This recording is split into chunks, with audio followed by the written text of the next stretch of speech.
Hello class fifth. कैसे हो class आप? मुझे पूरी उम्मीद है आप घर पर रहकर अच्छे से पढ़ाई करेंगे। और बच्चों, पढ़ाई बहुत ज़रूरी है। खेल के साथ साथ पढ़ाई भी बहुत ज़रूरी है।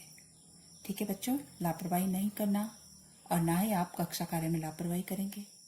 बहुत ध्यान से आप समझेंगे। आपने देखा, पिछली बार आपको मैंने हिंदी साहित्य का छोटा जादूगर पाठ का वाचन करवाया था, समझाया था। हमने पूरा वाचन नहीं किया था, हमने आधा वाचन ही किया था। तो उस आधे वाचन में जहां तक मैंने पृष्ठ नंबर 34 तक करवाया था, ठीक है ना, तो उसमें क्या है बताया गया था कि कहानी किसकी है। एक लेखक जो इस कहानी को लिखने और उनके साथ जो उनको एक लड़का मिलता है जो है छोटा जादूगर। तो आप देखते हैं कि वो किस तरीके से मिलते हैं, कैसी वो बातें करते हैं, और वो जो छोटा लड़का है वो अपना तमाशा कैसे लेखक को दिखाने के लिए कहता है। ठीक है, और इससे आगे की कहानी मैं आपको बता रही हूं, आप लोग ध्यान से समझेंगे और अंत में मैं इसका सार भी आपको बताऊंगी। ठीक है, मैं घूमकर पान की दुकान पर आ गया। पान खाकर बड़ी देर तक इधर उधर टहलता देखता रहा। झूले के आसपास लोगों का ऊपर आना जाना देखने लगा। अकस्मात किसी ने ऊपर के हिंडोले से पुकारा, बाबूजी। मैंने पूछा, कौन? लेखक क्या बता रहा है कि मैं घूमकर जब उस बालक के साथ थे, बालक तो भाग गया था, छोटा लड़का तो ये कहकर भाग गया था ना कि मैं आपको तमाशा दिखाऊंगा, आइए बाहर चलते हैं, तो वो भाग गया था। उसके बाद लेखक बाहर आए, वो घूमने लगे, पान की दुकान पर आकर इधर उधर टहलने लगे और वो झूले के आसपास लोगों का आना जाना देखने लगे कि कैसे लोग ऊपर आना जाना कर रहे हैं झूले में। लेकिन अचानक किसी ने ऊपर के हिंडोले से पुकारा, बाबूजी। क्या पुकारा? बाबूजी। मैंने पूछा, कौन? मैं हूं छोटा जादूगर। कोलकाता में एक छोटी सी झील के किनारे घने वृक्षों की छाया में अपनी मंडली के साथ बैठा हुआ मैं जलपान कर रहा था। लेखक क्या बता रहा है कि मैं कोलकाता में एक छोटी सी झील के किनारे घने वृक्षों की छाया में, जहां बहुत सारे घने वृक्ष थे, उनकी छाया के नीचे बैठकर अपनी मंडली के साथ यानी अपने दोस्तों के साथ बैठा हुआ था, जलपान कर रहा था, यानी चाय नाश्ता। इतने में वही छोटा जादूगर दिखाई पड़ा। कौन छोटा जादूगर? वही जादूगर जो उनसे ये कहकर गया था कि मैं आपको अपना तमाशा दिखाऊंगा। उसके हाथ में 4 खाने का खादी छोला, साफ जांघिया, आधी बाहों का कुर्ता और सिर पर मैला रुमाल सूत की रस्सी से बंधा था। मस्तानी चाल से झूमता हुआ कहने लगा, बाबूजी नमस्ते, आज कहिए तो खेल दिखाऊं। क्या कहा उसने?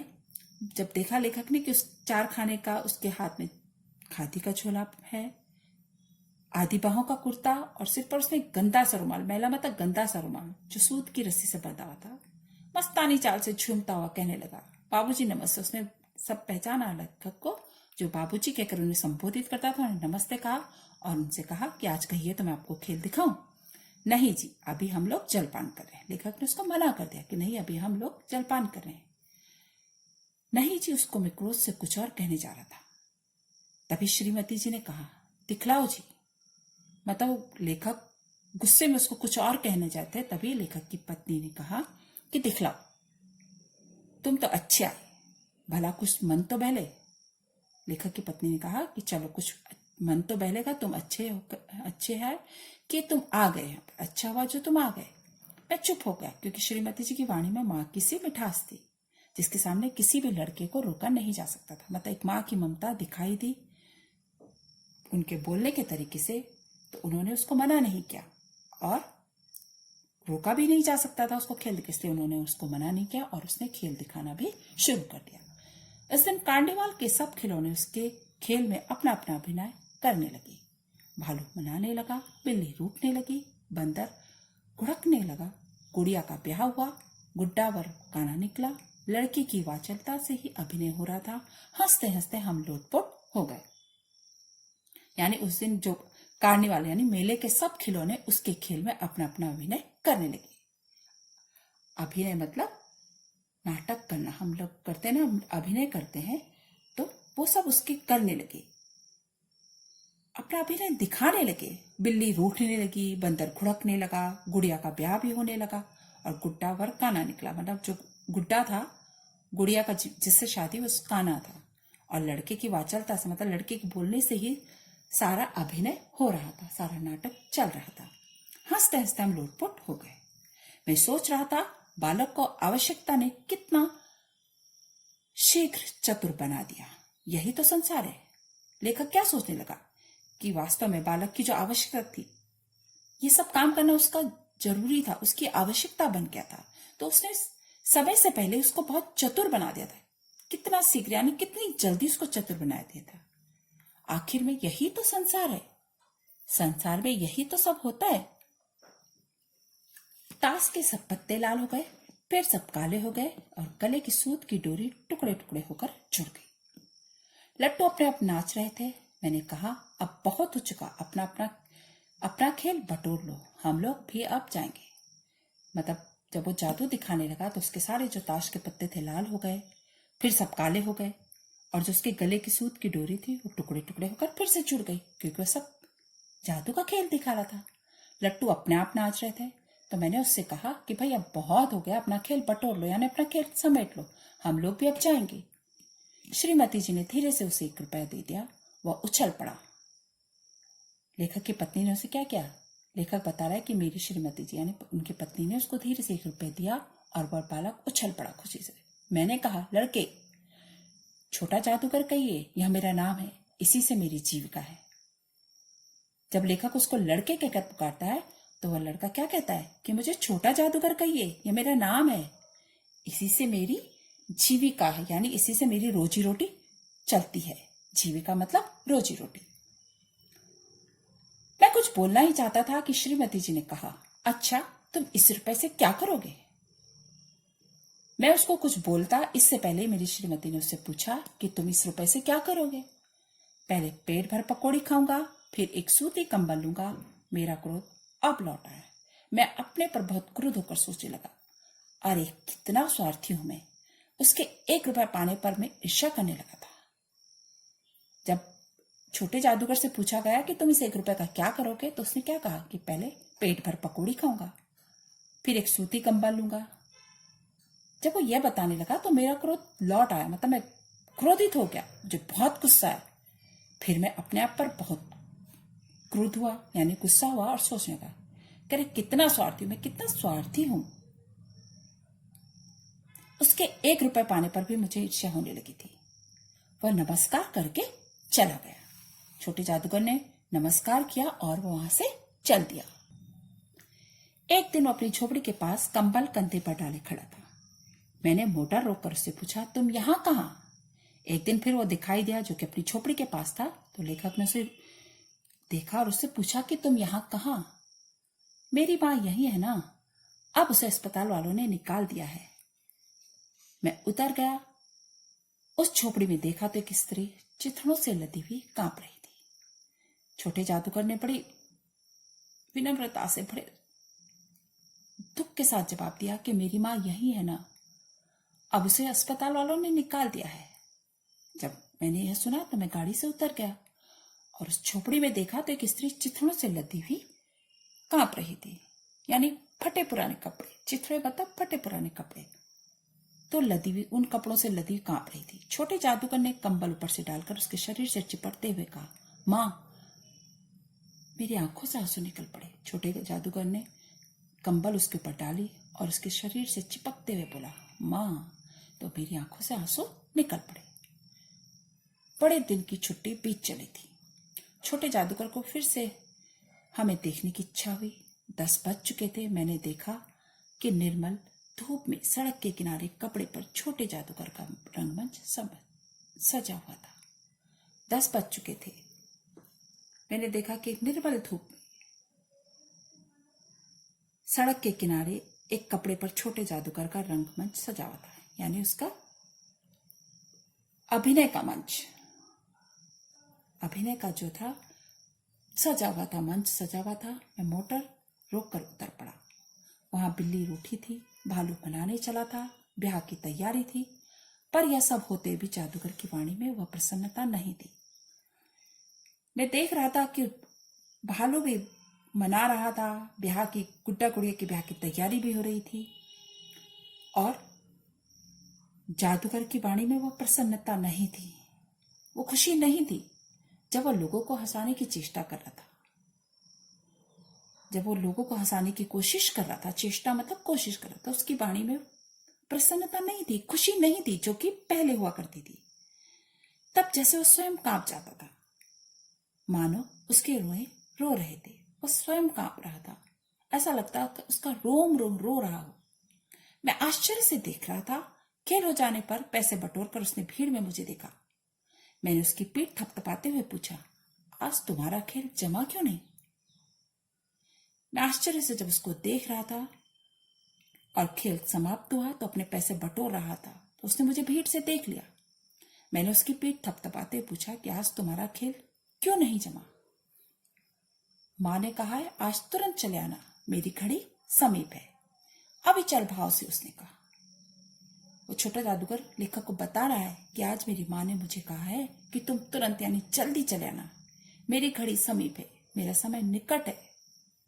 अविचल भाव से यानी अचल भाव से उसने कहा, स्थिर होकर उसने कहा। अविचल मतलब स्थिर, अचल।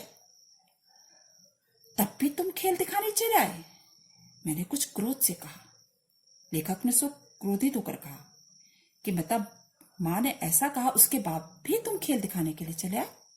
उसके मुंह पर वही परिचित तिरस्कार की रेखा फूट पड़ी। उसने कहा, क्यों ना आता?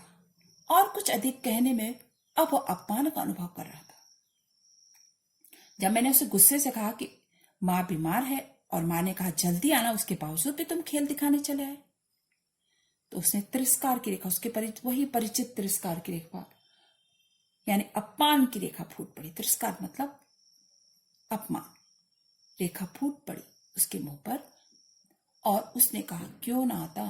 और कुछ अधिक कहने में वो अपना अनुभव, अपमान का अनुभव कर रहा था। उससे ज्यादा अगर वो कहता तो उसे लगता कि वह अपना उसको अपमान का अनुभव हो रहा था। क्षण भर में मुझे अपनी भूल मालूम हो गई। उसके झोले को गाड़ी में रखकर उसे भी बैठा के मैंने कहा, जल्दी चलो। मोटर वाला मेरे बताए पथ पर चल पड़ा। क्षण भर यानी पल भर में मुझे अपनी भूल मालूम हो गई। मुझे लगा कि मैंने गलत किया है और उसके झोले को गाड़ी में रखकर उसे भी बैठाते मैंने कहा, जल्दी चलो। मोटर वाला मेरे बताए पथ पर चल पड़ा। पथ मतलब रास्ते पर चल पड़ा।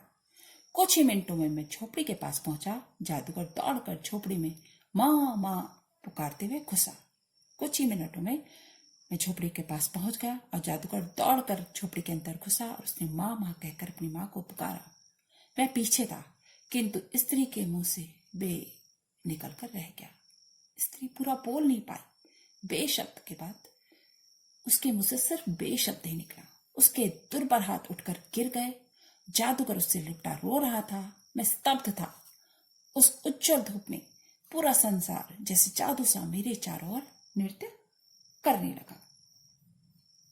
यानी जब वो झोपड़ी के अंदर गए तो उसने देखा कि वह स्त्री जो उसकी माँ थी सिर्फ बेशब्द ही बोल पाई और उसके दुर्बल हाथ उठकर गिर गए। वो बेटा भी पूरा नहीं बोल पाई। जादूगर उससे लिपटा हुआ रो रहा था। मैं स्तब्ध था। उस उज्जवल धूप में पूरा संसार जैसे जादू सा मेरे चारों ओर नृत्य करने लगा।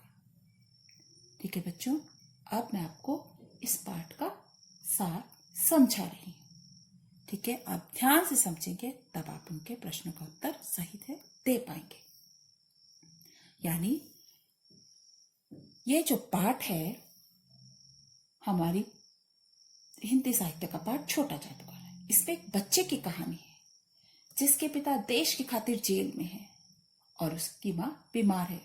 वह परिश्रमी है, इसलिए जादू का खेल दिखाकर अपनी जीविका चलाता है और पैसे के अभाव में उसे अस्पताल से निकाल दिया जाता है। उसकी माँ को अस्पताल से निकाल दिया जाता है। एक दिन सड़क के किनारे वही जादूगर खेल दिखाते उदास मुद्रा में यानी उदास होकर खड़ा था। वो है ना, दिखाई दिया किसको? उस लेखक को जो उसे पहले मिला था। पूछने पर पता चला, उसने लेखक ने देखा कि आज उदास है तो उसने पूछा कि क्या हुआ। पता चला कि उसकी माँ की अंतिम घड़ी समीप है।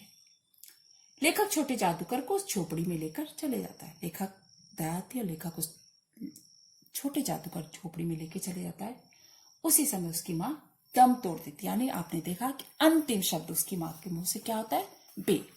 बेचारी बेटा शब्द भी पूरा नहीं बोल पाती और उसके जो दुर्बल कमजोर हुए हाथ उठकर गिर जाते हैं।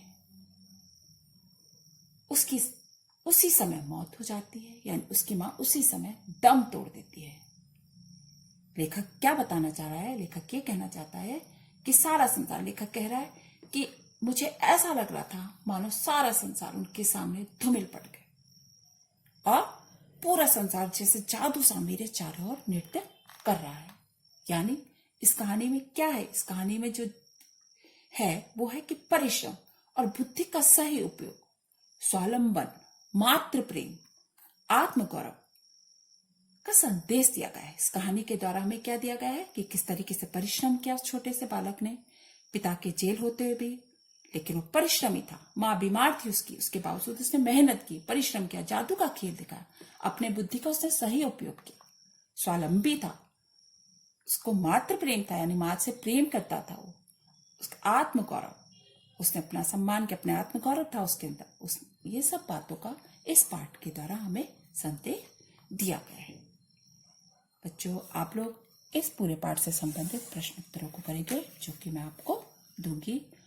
आप लोगों से मैं एक बार फिर से कहना चाहती हूँ कि आप अपने कॉपी के हर पृष्ठ पर अपना नाम अवश्य लिखें, अपना नाम, कक्षा जरूर लिखें। ठीक है बच्चों? ध्यान से पढ़ना और ध्यान से अपने कार्य को करना। थैंक यू बच्चों।